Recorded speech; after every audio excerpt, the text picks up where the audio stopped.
Welcome back. I'm Gary Parr. And I'm Beth Ellicott. And you are listening to Fiber Talk, the twice weekly podcast for needlework artists. And actually, this week you're listening and or watching.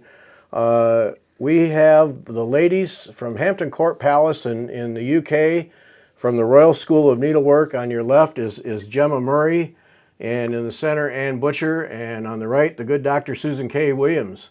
So we have a special show this week, and very excited to almost a year to the date of the coronation of King Charles III, and we're going to learn the role that the Royal School played in restoring, rejuvenating, and creating embroidery and textile arts for the coronation. And very excited. These ladies were so kind to make time to talk to us and share what their experiences were, so that because the coronation, we watch it on TV and we see it on the news, and we get to enjoy all the finished product. But what goes on behind it when it comes to embroidery is, I think, equally fascinating. So thanks to you guys for making the time. Let's start over here on the left. Gemma, what role did you play in the operation, and what is your title and so on at the Royal School? Yeah, so I have the privilege of being studio manager for the Royal School of Needlework embroidery studio, and I work alongside Anne, and we oversaw the completion of 9 projects for His Majesty's coronation. A fantastic opportunity, one that I will treasure always, and a real once-in-a-lifetime treat to work on. Yep. And Anne, your role? So I'm head of studio and standards for the Royal School of Needlework. I obviously worked with Gemma. We worked alongside a whole team of embroiderers to produce the 9 pieces for the coronation. And again, certainly an experience I will never forget. Yes, I'm sure of that. All right, Susan, we've talked to you so many times, we don't need to introduce you, but you know the history. Tell us the history of the Royal School and the coronations, and just give us a little background. I will. I'll do the quick 5-minute run through, because we've actually worked on all 4 coronations of the 20th century. The first one was 1902 for Edward VII, where we made the mantle that he wore while he at the moment of being crowned, and we made the canopy under which he was anointed, and the Queen was also anointed for that one. Then in 1911, we made an altar dorsal, which goes behind an altar and above it, and designed that as well. And we also made what's known as the Stole Royal, of which you'll hear more later. But that's a gift to the monarch from one of the London livery companies, and they asked us to make it for George V in 1911. Then in 1937, we made a whole raft of different things, including the Queen's robe of estate, the one she wears to leave the Abbey, various chairs, various banners, and the crests for both the King and the Queen. Really, again, another large group of pieces. And then in 1953, Queen Elizabeth II asked us to design and to make her robe of estate, again, the train that she wore as she left the Abbey, and we put together 3 different designs from which she chose one, and then we embroidered all of it in what's known as Coronation gold work, in a pattern known as Peace and Plenty, combining olive branches and wheat ears. So that was our history, in a nutshell, of the last 4 coronations. Yeah. Now, when it comes to embroidered pieces for a coronation, are you guys the go-to place, or are there other people who contribute embroidered pieces, or are you the primary source? I think we have become the primary source. Okay.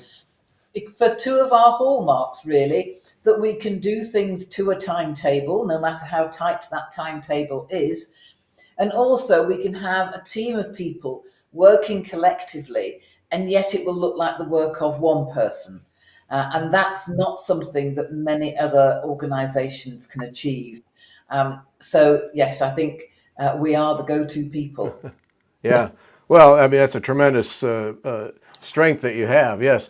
All right, so take us through, Ann or Gemma, take us through the timeline. We established the date for the coronation. Then how does this stuff come to you? Is it in bits and pieces, or does somebody show up with a list for you? No, it tends to come in bits and pieces. I mean, we never assumed that we would be working on pieces for the coronation. We obviously dreamed and hoped, of course, but with a 70-year gap, we weren't 100% sure. You find that as each piece is agreed, then they will come to you. We will be approached by the relevant parties, and then they start the discussions. We'll have discussions about the processes and how things were going to be produced and what techniques we would use, and that all gets put into motion. And it's kind of the same process that we would use for any of our commissions or anybody that comes to visit us with a project. It's that same process. It's just as and when each of the pieces was ready to discuss, they would then come out to us. Okay. Now, are you always working with the royal family, or are you working with different entities in the kingdom? I guess I don't know. Our customers are quite varied. So anywhere from churches, obviously through to royalties, fashion houses, interior designers. But we have an awful lot of private customers that will come to us with treasured family pieces, often with the most amazing stories behind them. So our client pool, our customers are really wide and varied. But even for these pieces, I think it was that different people came to us at different times. So some came directly from the royal household, and some came to us via either intermediaries or by those who were commissioning the pieces. Okay, so you really don't know who's going to come to you until they show up, and okay, yeah, Correct. that's what I was trying to get at is do you have a central person, or are you getting hit from? So when you started this thing, you really didn't have any clue to how many pieces you would ultimately prepare. No, we didn't. Not at all. Now there's two types of pieces, as I understand it. There's ones that you're restoring or spiffing up, I guess, and then there's things that you are creating from scratch. Yeah, what did you deal with there? So a real mix. I mean, as a studio, we're a little bit different to a lot because we do conservation, restoration, and bespoke pieces of embroidery. And through the 9 pieces, we were able to showcase our skills in each of those areas. So His Majesty's red robe was conserved. When we came to do the throne chairs, they were restored by a process called transferring. And then obviously the new pieces were bespoke, designed for the event. So we were able to showcase every element that we can offer, which was amazing to be able to do that. And as I say, it truly shows us as a slightly different studio with a greater capacity to do things. Yeah. And our team of expert embroiderers allow us to do that. So we're very, very fortunate to have that team and that resource to pull on. I'm fascinated by the nuts and bolts here. So when you get a project like this and then not knowing what you're ultimately going to have to deal with, my first thought is, do you have enough supplies in-house? Are you going to have to line up a bunch of materials from your normal suppliers? How did you work with that? I mean, that had to be on the fly too if you're not getting everything all at once. A little bit, but we're very fortunate here. We do have a large stock of threads and fabrics and things like that. So we try and draw on that to start with, because we keep a stock of new threads for students to use. So we have those on site. We have some really good suppliers that we work closely with, so we're able to go out to them. And some of the pieces, as you'll hear about a little bit later, they had supplies that came in via a third party. So like an upholsterer was dealing with the fabric for the chairs, that sort of situation. So it was quite a mix, but we're really fortunate that we can draw on a stock that we already have here. And, from a sustainable point of view, we try and do that. We try not to buy in unless we really have to. Yeah, okay. And do you say to the suppliers, hey, this is for the coronation, put it at the top of your list? No, we are known for our absolute discretion. So Okay. we did just say pretty please. Oh, okay. Because I mean, that would be a big hammer to wield there if you just showed up with. Yeah. But so then generally you have enough supplies in house that you can handle just about everything. Yeah, we have a massive stock. We're very lucky because we receive donations from people as well, from threads and fabrics from their own collection. So our stocks are continually growing, and it's ideal. And as Anne said, with sustainability, that was absolute core with a lot of the projects. So to be able to draw from our resources and use things without having to purchase was absolutely brilliant. So it is a bit of a hoarder's paradise down in the studio, but and it serves its purpose perfectly. So yeah. Yeah. All right, Beth and I will be right over to enjoy. Okay. Yes, yes. Yeah. All right. So we have supplies, and you can get supplies, but I mean that's got a tremendous number of people to pull these things off in what is relatively a short time. I mean, we all stitch, and we all know how long these things take, and these are in some cases massive pieces. Tell us how you work the personnel end of things, because that's got to be a challenge, just coordinating. It is a challenge, but the way that we train our embroiderers, so anybody that's been through the apprenticeship, as Gemma and myself went through, or the Future Tutor Programme, soon to become the Professional Embroiderers Tutor Programme, we train everybody in a similar way. So everybody works in a similar way. Their grounding techniques are the same, as well as the more complicated techniques. So we're able to draw on that pool of embroiderers to increase the core team that we have in the studio. And then they have those skills to bring with them. They're all practicing professionals. So that means also that they bring additional skills, as we all do, to the table, so to speak, so that we can draw on that. So we are really, really fortunate. And as Susan mentioned earlier, that means that we can put multiple people onto one piece of work and it still look like one person's work. And that is one of the big things that we are known for. And it's so important in situations such as this. Yeah, we'll see in some of the pictures later where we have multiple ladies working on a piece, and the close-ups, it really shows you can't tell there's no difference. It's always so impressive to me that you can bring bodies together like that and work at such a high level, and it looks like one person's been sitting there for hours. Yeah. I think those that have worked in the studio as well, they have an ability to adjust themselves slightly to make sure that they work in the same way. So everybody just is flexible enough to do that. Yeah. So how does it work personnel wise? Say we've got one of the robes, one of the trains we're going to work on. How does that work? Does everybody come in and take a turn, or we work in shifts? How does that all play out? A lot of careful planning. Gemma and I spent a lot of time planning staff and scheduling staff, and we go out to the team, we go out to the pool, and we ask for availability. Because obviously a lot of our tutors who came back in and helped on this project are also freelance, so they have commitments as well. So it's very much finding out everybody's availability and then working from there. And then obviously as we viewed each project, just seeing how many people we needed, how many staff, and that would change from project to project or from month to month, to be honest. So it was very much a movable feast. I think we reassessed it most mornings, just to see. And then we would also move the staff around from pieces to pieces once they were on site anyway. But we were very careful with it. We were very sensible as well with the hours we were working, because people assume with a short deadline that we would be working 24 hours round the clock.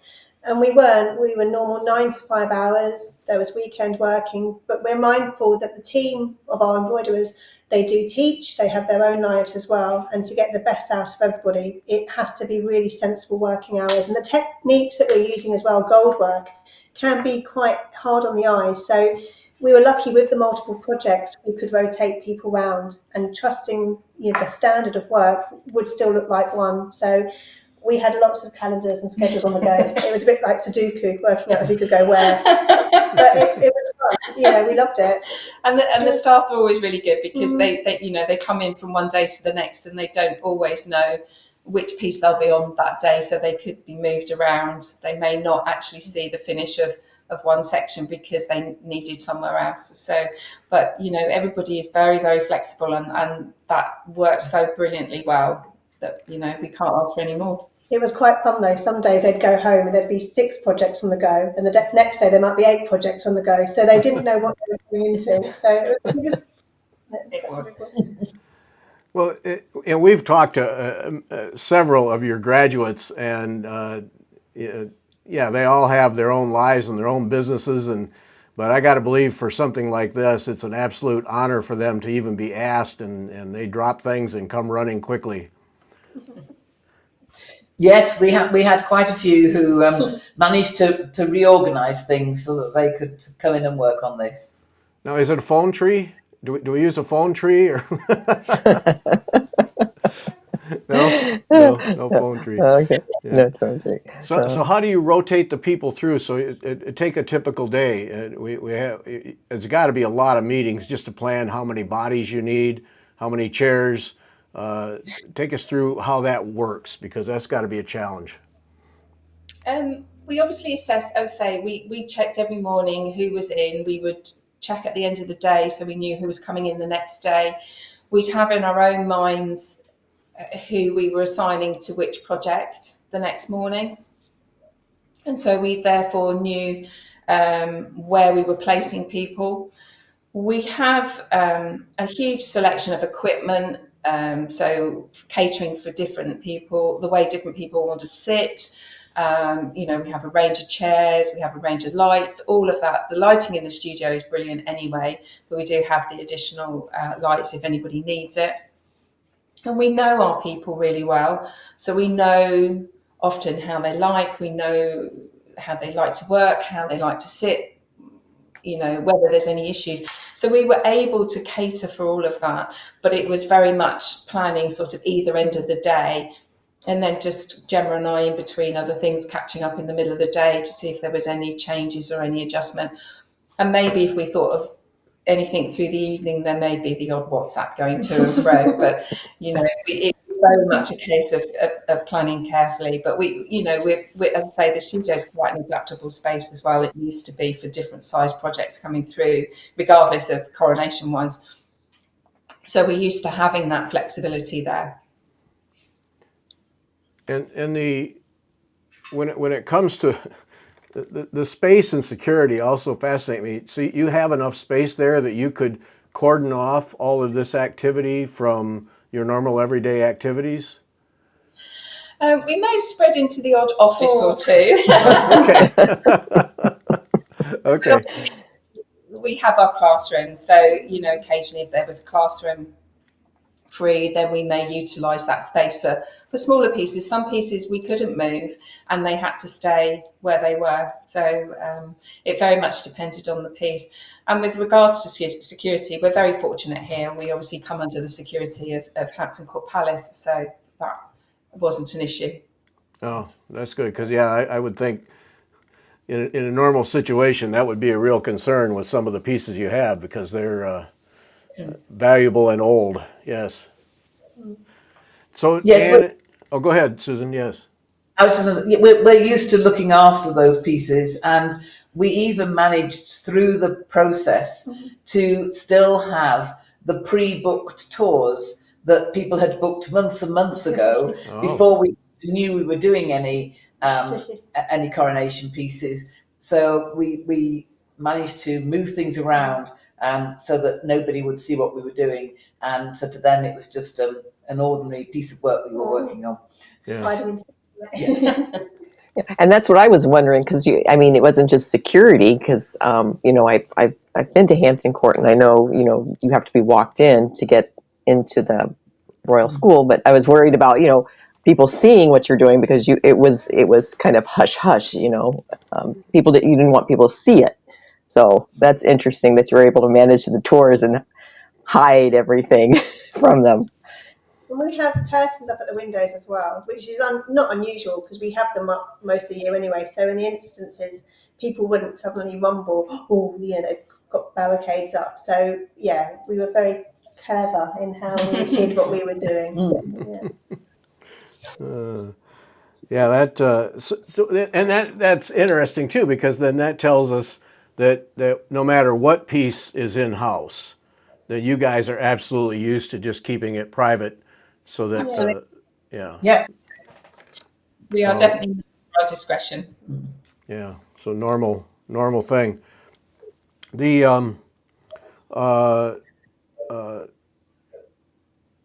no, was it no chair goes cold? What is tell me about that. I love that concept. Never a seat shall go cold. I came up with that phrase, and we've had that, well, I think probably since at least 1901, when we worked the funeral pall for Queen Victoria, where 45 women stitched for 21 continuous hours of stitching because the pall was needed very, very quickly. So never a seat shall go cold, I think, comes from there. So we have, do we, how does that work then? Just I mean, there's got to be a mechanism to it.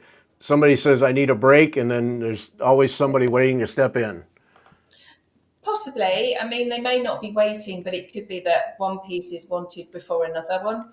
So if the piece that's wanted first, somebody needs a break, then we may move somebody off to keep that one going while they have a break.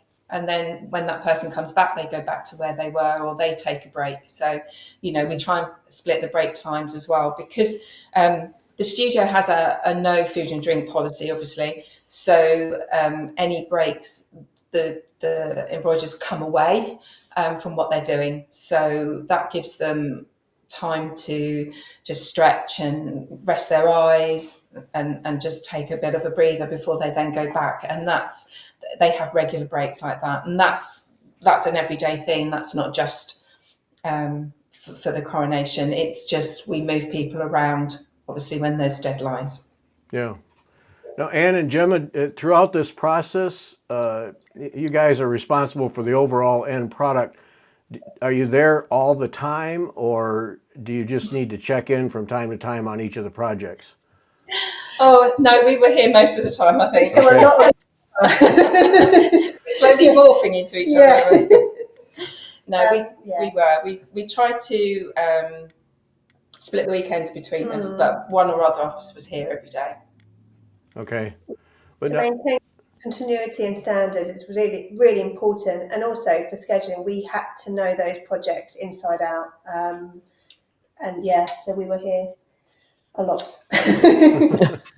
yeah, somebody had to pay the price. I knew there was somebody along the way that was camped out at the palace. Yes, yeah.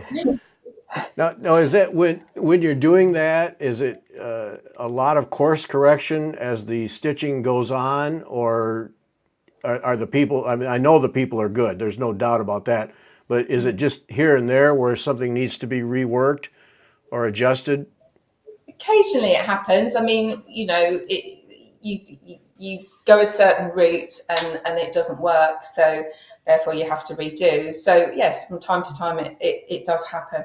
We try and have plenty of discussions, don't we, Gemma? Yeah, and sampling as well is really important before we embark on anything. If we're unsure in any way, we will sample and practice. Because there are more than one way to do different things. And what's great with the team as well, they talk, we develop as we're working. So if something isn't looking how we think it might or should be, we discuss, we go again, sample, and that's the best way actually to get a solution, isn't it? Yeah, absolutely. Especially the older pieces, when you got to do some repair or some upgrade or whatever, color matching concerns me. Is that a factor, or are the old pieces stored so well that colors don't shift? There's always some movement in colour, but we work really hard to try and match as near as possible. to what we can, and that's why sometimes older stock is really helpful, because there's shades that perhaps aren't available now. So as Gemma says, we do hoard, even if it's half a reel of thread or half a skein, but it might just be useful when we need it, and so we find that really helpful. There were a few instances, and as we go through the projects, you'll learn about it. But actually, having the stock that we do meant, in some instances, it was real jackpot finds. So, but I shan't say any more at the moment. But it's important having that stock, because it is difficult nowadays getting good quality products. So when we find good suppliers, we hold on to them, and we just make sure we've got the best of what we're using. Yeah. So Susan, all these ladies have all done all this work, and actually there's a guy in there too. I was really excited to see an actual male in the process here. That's fantastic. Is at the end, does everybody gather to watch the coronation to see their work actually in action, or how did we wrap up? Well, we wrapped up in different ways, because 20 of our people were invited by the Queen to sit in the bleachers that were the seating that was outside Buckingham Palace, to watch all the carriages coming and going. Now, neither the royal family nor ourselves could anticipate that, of course, it was going to pour down that day. The RSN people are nothing if not intrepid, and they didn't move from their seats. We selected 20 of those who'd worked on the project, and they sat there and got some great images of seeing all the coming and going that was happening during the ceremony. And then Anne and Gemma were invited to the concert that was held that weekend. We had some great ways of celebrating it, whilst also being able to watch it, whether it was directly or on catch up on the television. Yeah. I can't imagine the thrill of even if you're at home sitting in front of the TV to see what you worked on in such a huge event. That's got to be, oh man, yeah. I can't even imagine how the heart starts to beat. It's so tremendous, because anybody watching the main part, you could not fail to see work by the RSN, because there was just so much of it in the main arena, as it were. The different chairs, the outfits that the King and Queen wore. It was just everywhere. Yeah. There's such a huge sense of pride as well, and I think finally being able to say to friends and family what we've been doing, there's no feeling like it. It was really emotional, and just makes me go goosebumps a year on now. Yeah, I can imagine. Well, let's take a look at some of the pieces you worked on and learn about them. So we'll start out with the King's Robe of State, and if I get the terms wrong, let me know. But now this is one that obviously has some history to it. Yes, it does. So it is known that this was worn by George VI for the coronation in 1937. But then quite an interesting thing happened, because Anne had said to me that the fabric felt older, and those that you can see here, Marg and Jess, who are working on it, also thought the fabric felt older. And then I had a phone call from the deputy curator of the Royal Collection Trust, and she said, "Susan, have you got any information about this? Because I think this is older." So we had this little conversation, and although neither we nor Royal Collection have any information, we actually think it is older, and potentially it could go all the way back to Edward the Seventh in 1902. Wow. We're waiting to see if anybody else. There's a third party involved, a company called Eden Ravenscroft, who do the ermine and the lining. We're waiting to see if they've got anything in their archive which would inform us. But it's fascinating that we came from that to that kind of same conclusion from different parts.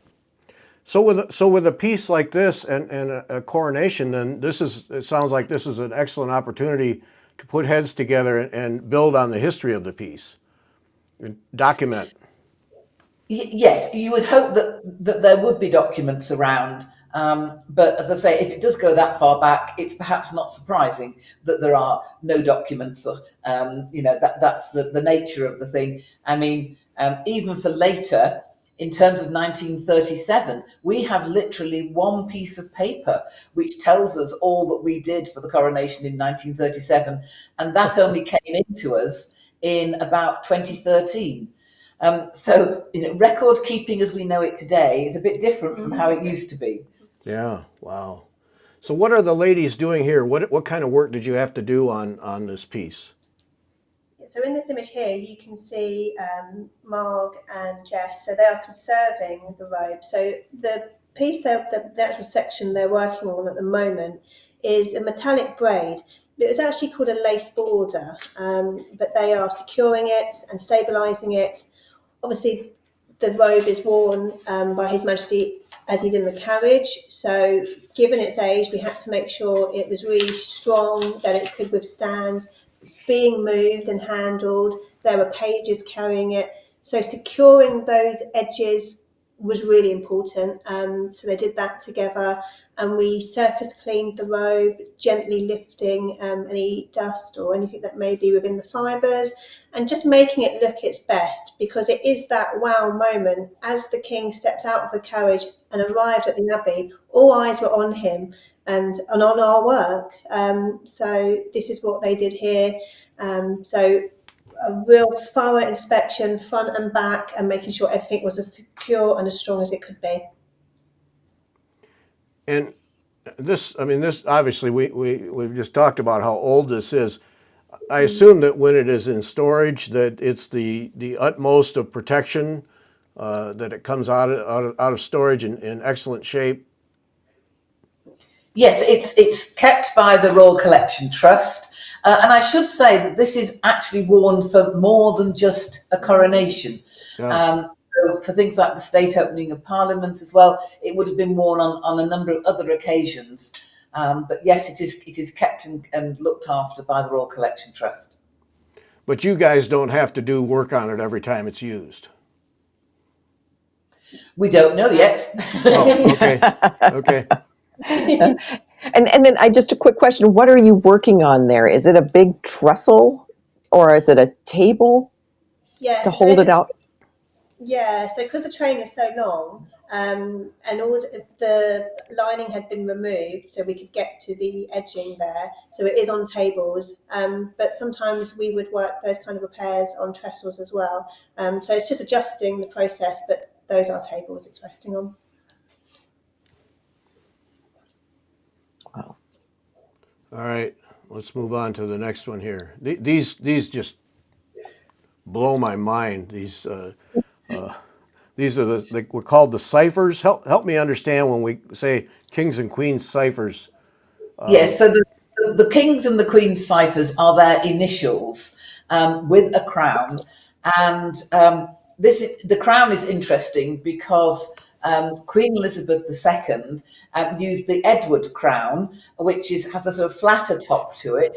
And I have to say, when the king visited us, he told me that he'd gone back to this crown, which is known as the Tudor crown, which has the more slopey sides to it. And then the king and the queen can choose the initials and the typeface that they have. So interestingly, the king's initials, the CR, are perhaps more similar to those of his mother, Elizabeth, quite hard-edged typeface. Whereas for Queen Camilla, she had curly letters.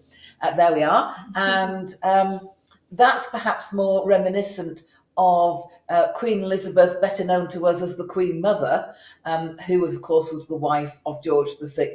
And on her robes in 1937, she had very curly E's for her Elizabeth. So it's more in the style of that for Camilla. Now these two pieces you created from scratch? Yes, we did. And so do you propose the design, or does it get proposed to you? No, so the design came from the College of Arms and was designed by a gentleman called Timothy Node, who did these. He also did Her Majesty's coat of arms for the throne chairs, and he worked in conjunction with us to produce the design for the Stole Royale. And then the challenge for the team was that this amazing damask material that's in the background on the chairs, because the ciphers kind of had to fit well within that large pattern. Oh, okay. Yeah. So the damask is specifically woven for the chair. So it's a torcello damask, and the shade is called Campari, which we thought was quite fun. We felt like we wanted a Campari by working. But it was fantastic. And as Susan said, we had to make sure those ciphers fitted perfectly within that pattern. The letters themselves have been worked in cloth of gold, in applique with couched edges and metal threads. The crowns were worked in the technique of silk shading. We were very fortunate because we were working multiple projects. We were able to draw elements from different projects together. So there was a sort of common link between them all. So the cloth of gold that was used for the chairs was also on the anointing screen. A little bit had been used in the robe of estate. So there was this kind of invisible tie to all of the projects together. It was really lovely. Just bringing them all together, and again, that was multiple embroiderers that had worked that. So the embroidery was worked on a separate frame, cut out, and then transferred onto the damask, and you then have the embroidery ready to be put on the chair frame by the upholsterers. So this was worked right on the damask. It wasn't created and then applied after the fact. Wow. No, it was worked separately and then applied to the damask. Okay. Yes. Mm. I'm just admiring the stitch work here. Holy smokes. Yes. Silk shading is beautiful because it's referred to as painting with a needle, and I think when you look back, it look works like a piece really, of art. really well. Yes, and it's really striking. And these chairs then go into the throne room at Buckingham Palace, and they're so iconic. I mean, we were very lucky. We saw the late Queen and Duke of Edinburgh's throne chairs, and to now see these versions against them as well, it's quite something. It really is sort of, you're seeing history right in front of your eyes, and as an embroiderer as well, seeing those pieces that had been worked previously, it's quite mind blowing actually to sort of see and comprehend. But very special. I would think that red background in the crown would have been very hard to choose, considering the color of the chair. Yeah.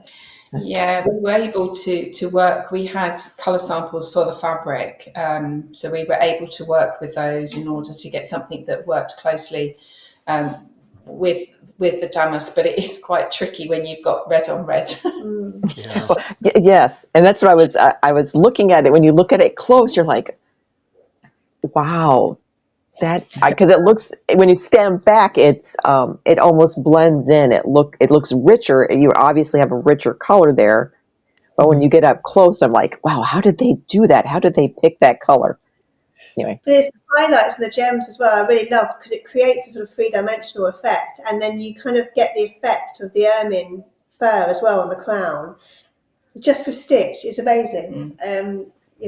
We've got a very clever team. We have a very clever team. Yeah, because when you back up, you can almost make yourself believe those gems are actual stones. Yeah, it's very effective. And the pearls Yeah. on the round part. I thought at first they were. I was like, oh, they put pearls on. That would have been uncomfortable to sit on. Well, those And are because they've got to make sure they were really round, Yes. symmetrical, and then even. Because I think if any one of them had been slightly off, we'd all be sort of twitching looking at it. So checking and making sure everything is right. And it's worth mentioning as well the process of transferring the design, because we get the artwork, it is painted on, so you make an accurate prick and pounce tracing. So all these processes that we've used at the school since we began, we still use them because they are the most accurate way of transferring a design and getting that accuracy and definite, the definite edging, and it's lovely to use those skills and showcase them in this way on these projects. It was amazing.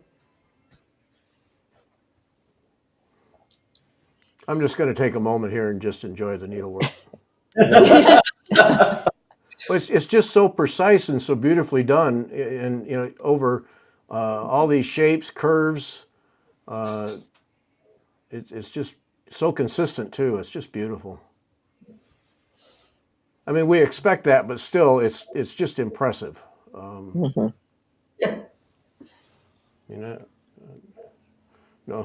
Care who you are or where you're at, it is just impressive to see that kind of skill. I mean, look at this overlap here, and to make that all hold together and look three-dimensional. Well, it is three-dimensional, but it's gorgeous.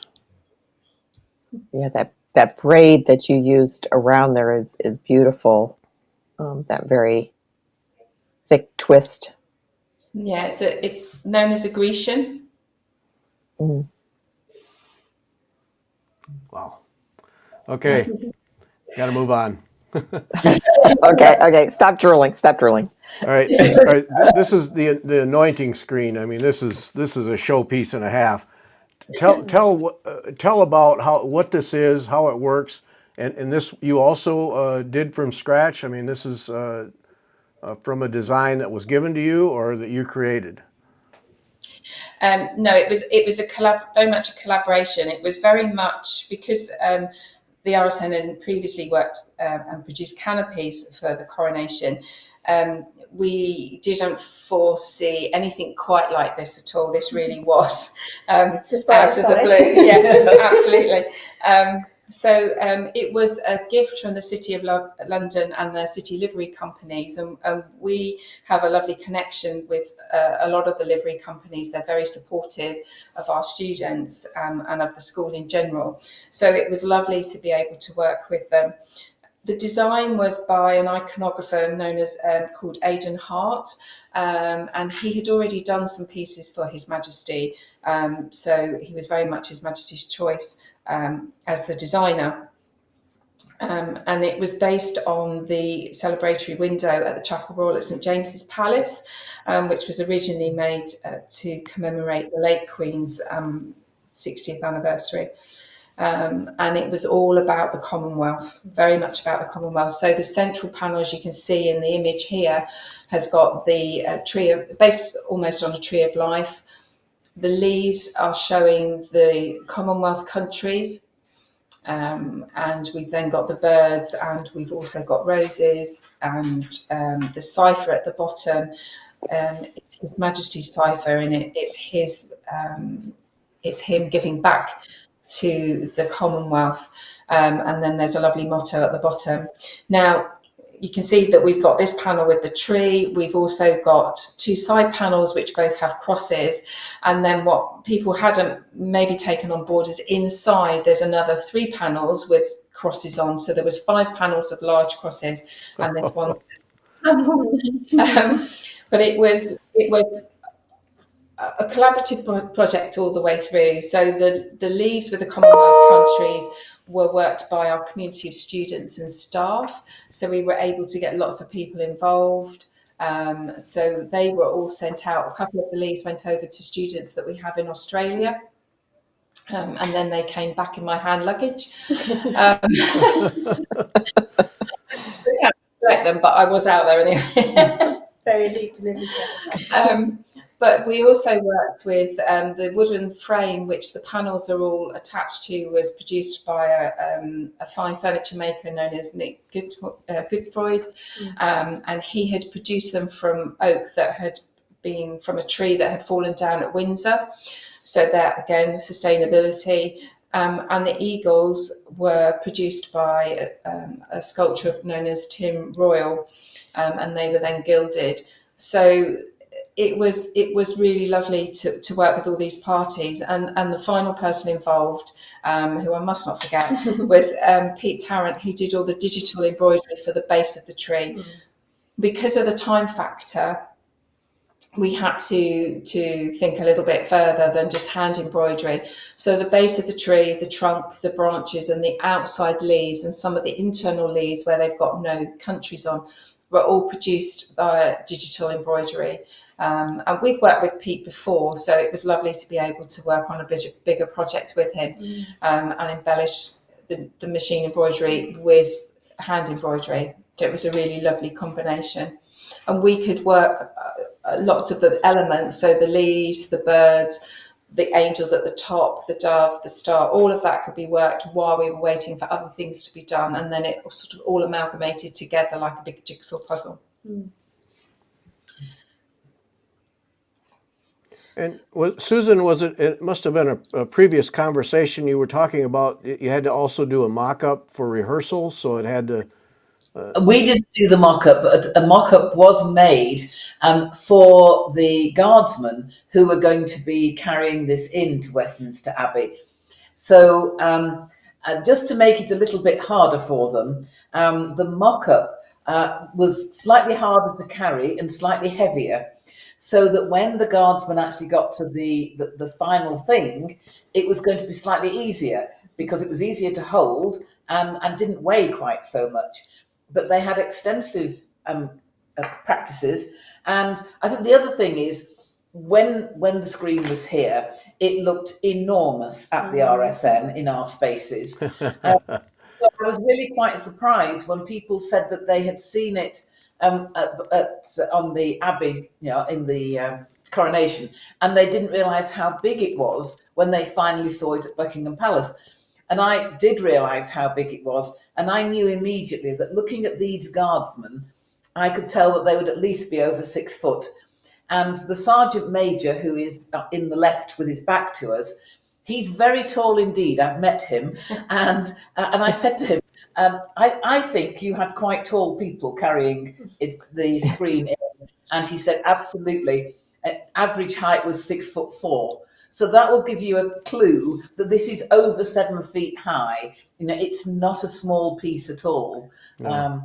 And that's why they kind of had to practice how much, carrying it in and out, because it had to be so smooth. And just, you almost didn't realize it had arrived and it was there. And then again, when it was taken away, it had to be very smoothly done. It's so impressive. Now, did you guys, you did obviously all the embroidery work, did you also finish the panels with the loops for the staffs and all that, or is that someone else that does that? We did all of that. So we worked with Nick with the drawings that he'd done for sizing and prep. He'd worked out the sections on the poles where it would dip in, where the ties would go round. It's all on there with Velcro, because Velcro works very good for textiles. It supports it throughout. So that's how it's on there. But no, we work very, very closely with Nick in order to get that working right. It is, again, edged in cloth of gold, so that follows through. And you have cloth of gold and cloth of silver on the top section where the sun is. Oh, the precision, because you don't want it to look droopy or wrinkled or anything. It's gorgeous. It's a soft hanging at the end of the day, so there will be some movement in it, but it does fit really well. Yeah. And we've even worked little eyelets on the tabs where they go over the bolts that bolt the frame together. And then Nick built storage cases for it. So then we've worked out a way that it must be rolled and stored and so forth. So all of those instructions are done. So it was very much from start to finish. Wow. I was wondering about that. Is it stored by who stores this piece? So the Royal Collection Trust have it at the moment. We are hoping it might be put on exhibition, but we're waiting to hear. Oh, that would be great, because I was going to ask, is this a one-time use thing? Of course, you don't know when the next coronation is going to be, so I guess you really don't know, but is the expectation this is a one-use thing, and then the next time there'll be a different anointing panel? Impossible to know. No, impossible. I mean, obviously, we made the 1902 canopy, and that was used again in 1911. And then we made the 1937 canopy, and that was used again in 1953. So who knows, this could be used again next time. Hard to tell. Yeah. Okay, now this is the, I want to get onto this one here. So then all these branches then are the digital embroidery. They are, yes. And we all worked very, very closely with Aidan to sort of realise his vision. So he worked very closely with Pete in order to get the branches going under and over where he wanted them. The birds, they had to be worked in a certain way. He had very specific thoughts, and we do joke because our angels, they have the most perfect eyebrows of anybody. Well, time. we got to have a look. Hang on. We often talk about their eyebrows. Okay, there we go. They're beautiful. So it was just lovely to work with another artist. So the screen was very different to the other projects in the fact that it was such a collaborative project to be working with delivery companies as well as other companies as well. So. Gorgeous. And we got our male stitcher. We got to get him in the deal here. Great, and that's stitching away. And this is the star that hangs over the top. It is, yeah. And that's just a combination of cloth of gold and cloth of silver. Yeah. Wow. It really catches the light beautifully, and I think in any venue, especially if it's in a church-related venue, with the lighting, it just really plays off the fabric as well as the edgings. Yeah. Oh, it's just a nice, up there at the top. Beautiful. Wow, what a piece! That alone, the pride you guys must have creating that. Wow. Yeah. And then that's kind of the key moment in the coronation, right? When the king is behind there. What happens behind there? Do we know? It is the anointing of the king, so it's the most sacred part of the ceremony. The moment then, after which he is then crowned. Yes. So this to build the panel for that moment. Wow. All right, moving on. Help me with the stole. This stole is fascinating. So this is the Stole Royal, and this is the gift of the Worshipful Company of Girdlers, who are one of our city livery companies. Girdlers being belt makers, but they have for a long time given this gift to the monarch, so as I say, we made a previous one for them in 1911,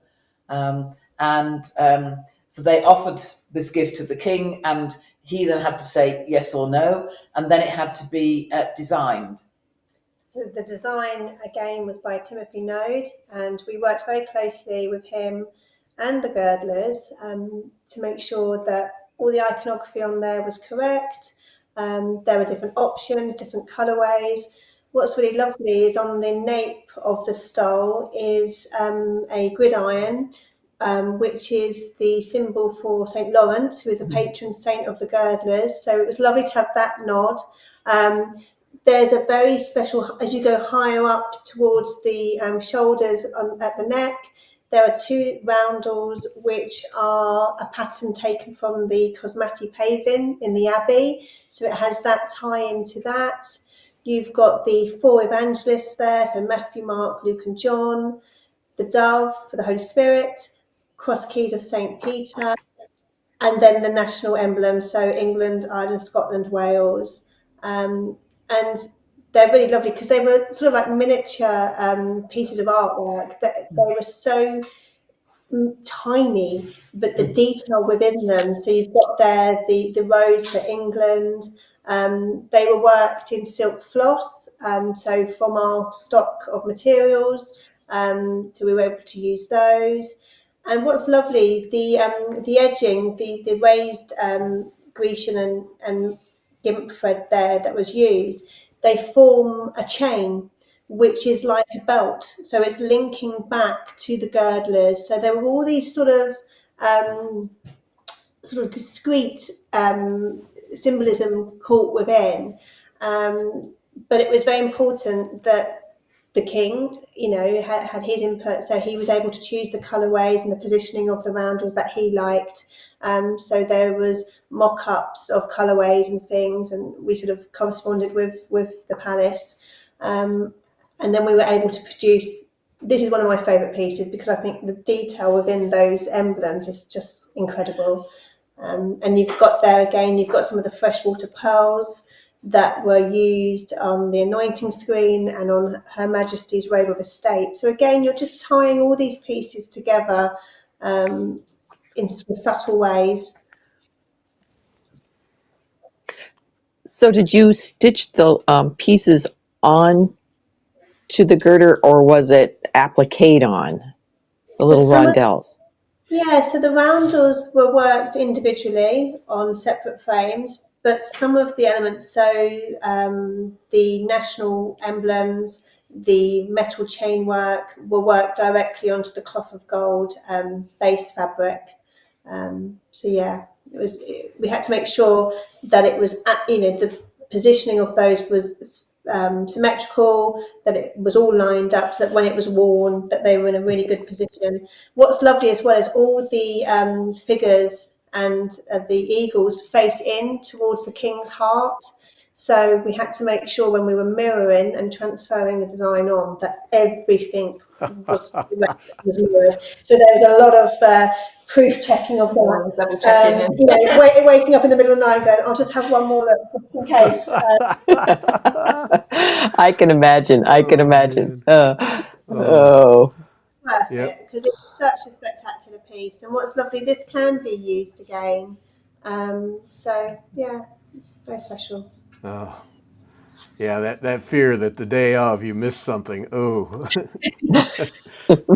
no thanks. All right, let's see. All right, now the chairs here. I did not write down who the lady was. This is a stock photo, but these two chairs are just so impressive.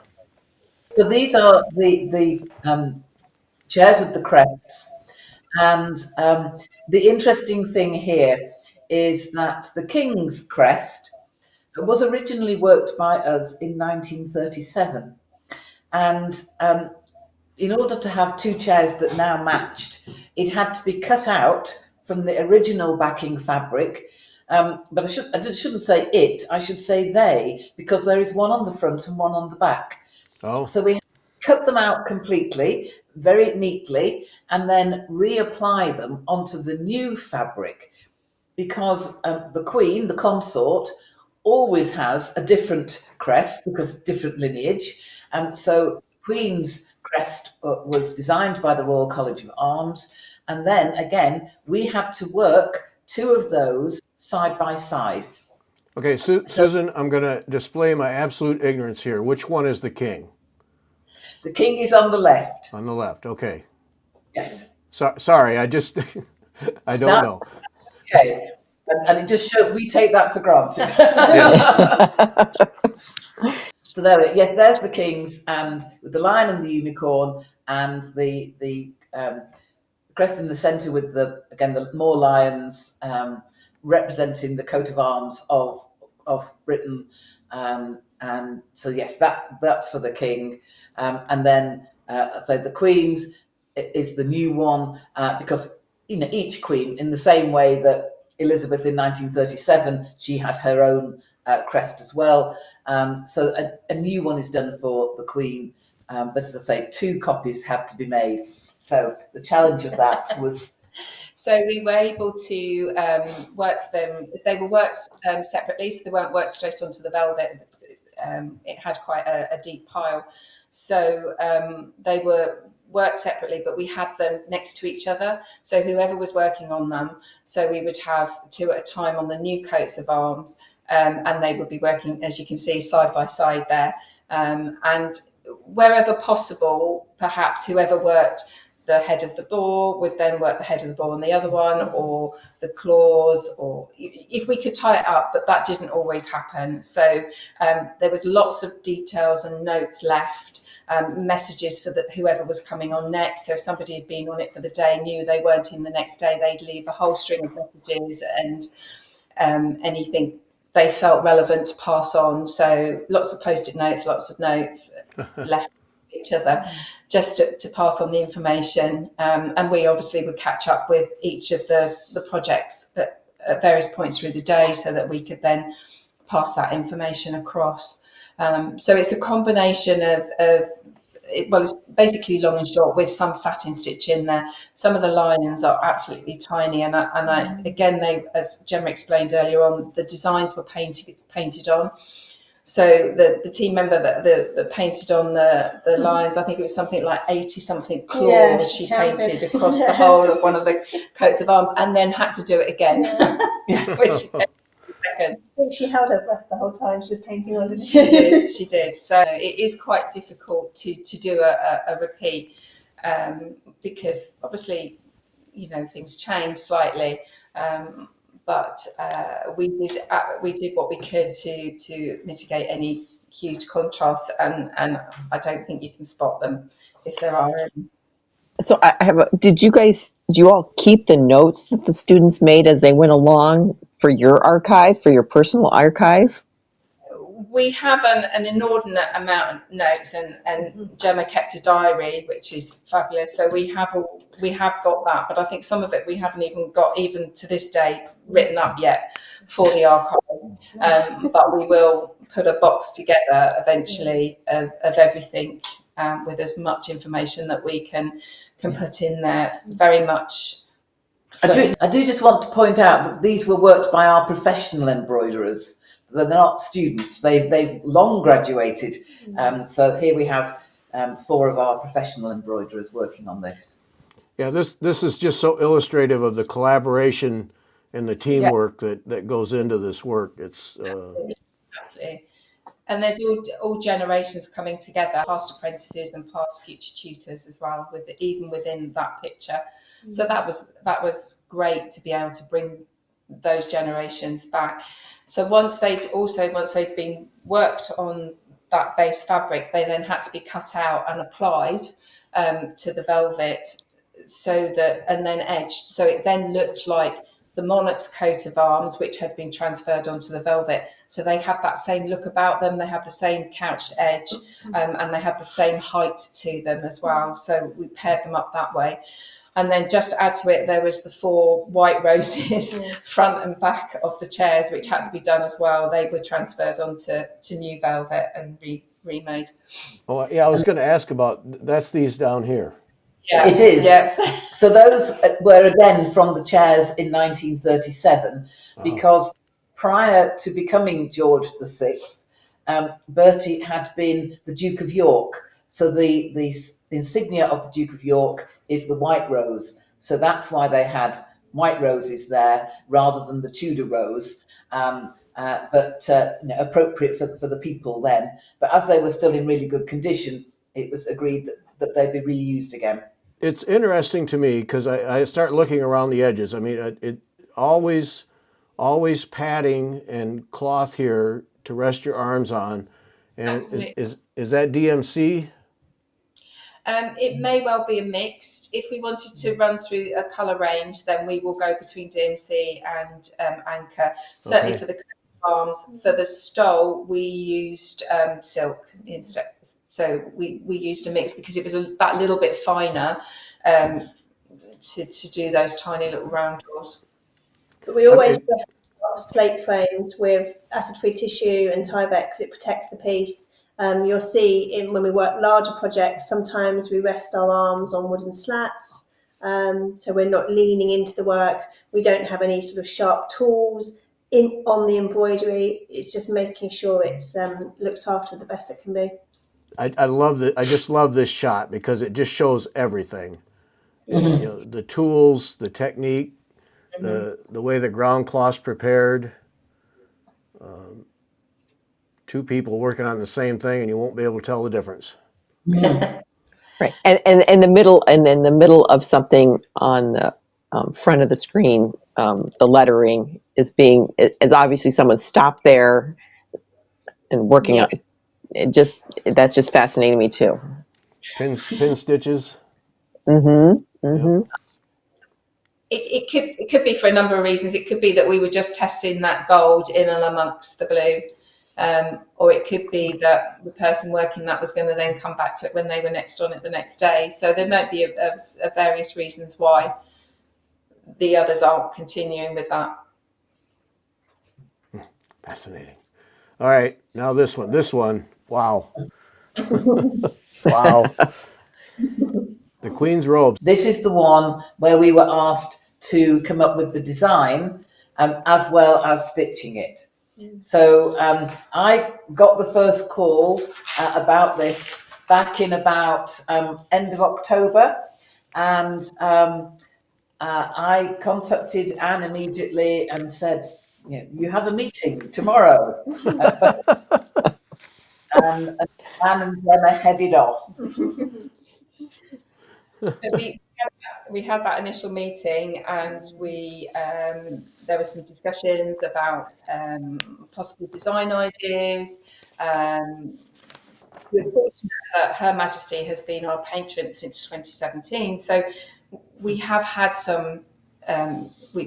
She's been to visit us twice prior to all of this, so we had some understanding of her likes and her hobbies and such things like that. So we bore that in mind, and we had a small team putting together the design ideas, which Gemma can tell you a little bit more about. Yeah, so it was really important. We wanted to make this really personal because it is such a special piece. So we spent a lot of time researching sort of interests and hobbies of Her Majesty.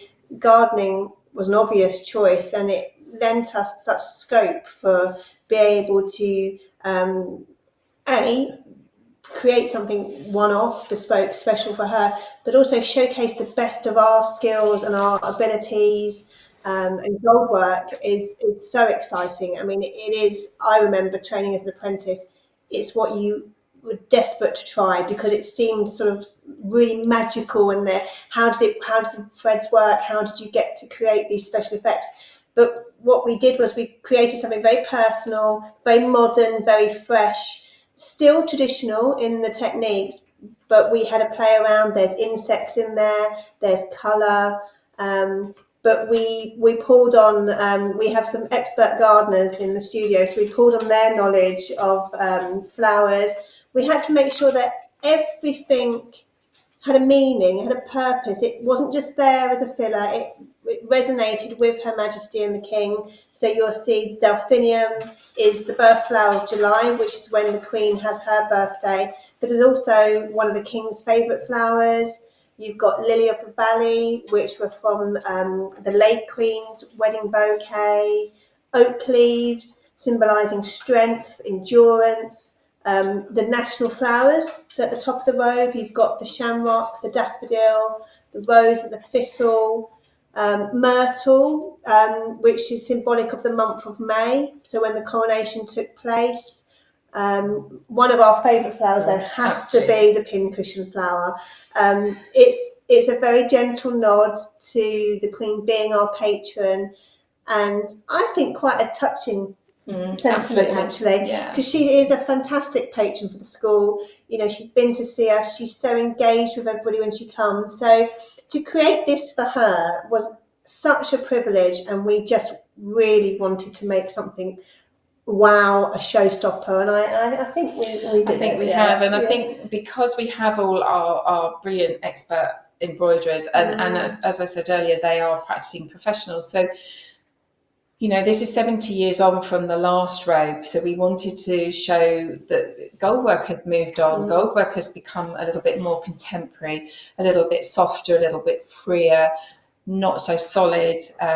So we pushed the boundaries a little bit. We had three-dimensional areas. So on the pincushion flower, some of the petals are actually loose, so they're like looped metal threads.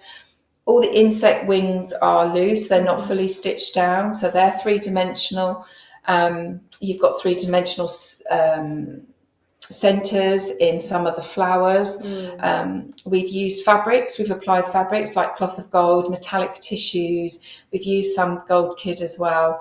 And then we've used gold metallic beads, and we've used freshwater pearls and seed pearls, which all of those have not been done on a robe before. So we really did want to show how different gold work could be, but still be traditional, still be as amazing and as effective as it has always been, but just with a little bit more of a contemporary twist to it. So with all the knowledge that we were able to draw from our own professional practices as well as the teams, we worked really, really closely to find different ways to produce textures and finishes.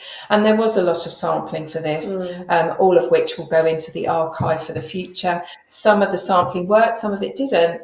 That's the way it goes. But it was so important that we went through those processes. You can just see the pearls there on the dandelion. And they just add, that in particular, they add a little sort of break in the gold and a little bit of a highlight with that lovely finish that they have. To me, it adds a little whimsy too.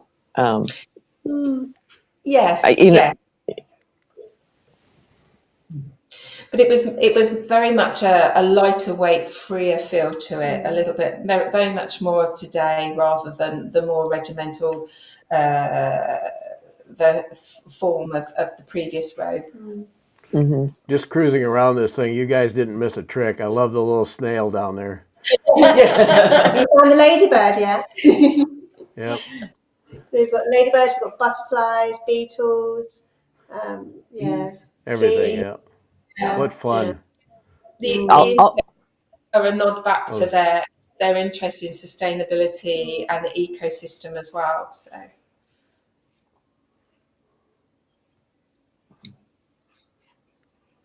What a work of art. Wow.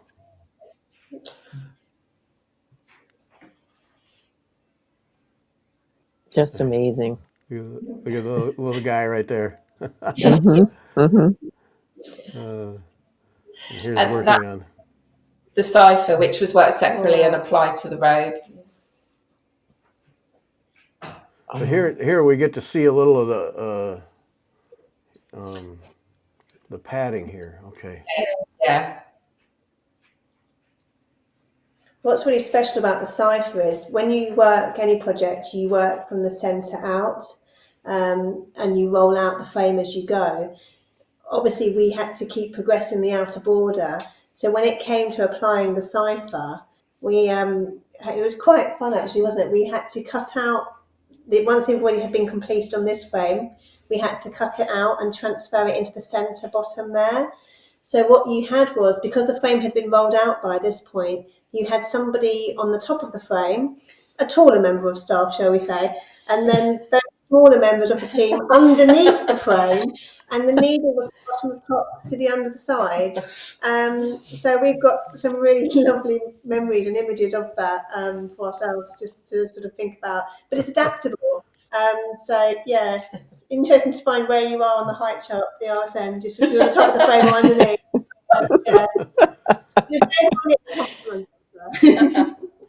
Well cushioned under. Absolutely. Wow. And how long is it? How many meters? 4 meters. 4 meters. Okay. Wow. 12 feet plus. Wow. But every time you look at it, you notice something else. Even still now, as you're sort of scrolling through the images, you pick up different details. And what's lovely, when the light hits it at different points of the day, there was movement in it. It was, It's when we took many of our RSN friends to see it at Buckingham Palace when it was on display last summer. It was fantastic to get their reactions to it, because we were able to see it really close up, and it was just fantastic. I mean, I went 6 times, and I was enjoying seeing it while I was leading the team. So, but it was fantastic to see it, and yet it does have immense movement in it. Yeah. I think. But I know that people will enjoy watching this and they can watch it more than once. But for our 150th anniversary, I produced the book called An Unbroken Thread. And I was told a few months ago that it was selling out. So I went back to them and said, could I add an extra chapter? So we have. It's just come out, the new version. If I might, I will give you, because it's quite heavy. So Here, I'm going to put you back on screen now. Okay. Whoops, not that one. Oh, that one. There we go. There we are. And I'll put it front and centre. So this is the new edition of the book, and it's got lots of pictures in it, so you can see again some of the things that we've been talking about in this hour. And there is a US distributor, so it's US sales at accartbooks.com. And you can go there and get copies more locally, or if you're watching from anywhere else, the RSN online shop has copies just coming in as we speak. So for people who want to have a look at those images for a little bit longer, we've got images of each of the pieces that we worked on for the coronation in there. Give that address again, please, Susan. It's US sales, all one word, at accartbooks, all one word, .com. Okay. And so we can get a copy of that book without the overseas shipping costs then. That's right. And it's called An Unbroken Thread. Okay, now is the one where you've added the chapter, is that like version 2, or how do we designate that to make sure we get that one? In America, it's the only one available. Oh, okay, because okay. we sold out, and all the copies that were still in America came back to us. So now this will be coming out as the new edition, and it should be on its way to the States as we speak now. Okay, because I want the new one. Yes. All right, ladies, thanks so much. Oh, one more question. Now, after the coronation and all the things are done, do the pieces come back to you for to be checked to make sure everything is still intact, or how is that handled, or do they just go into storage? They go into storage. They go to the Royal Collection Trust, who will check them over anyway, and then they will store them in the most appropriate way they can. So. Okay. So you don't see them anymore after they leave you? No, which is why Gemma and I helped Susan on numerous occasions at the exhibition at Buckingham Palace, just so that we get a view. Well, and I got to believe that months afterwards to go back, when you don't have the pressure of meeting deadlines, to be able to go back and just enjoy them as needle art has got to be a whole different experience. Absolutely, it was, and of course we were able to take our families to see them as well. So again, they knew what we'd been up to then. Yeah, all those nights and weekends that I was gone, I was actually doing something. Yes. Yep. Well, ladies, thanks so much. Wow, what a story! Really impressive. Yeah. Yep. Thank you so much. All right. Thank you. Thank you. Bye-bye. Thanks. Bye.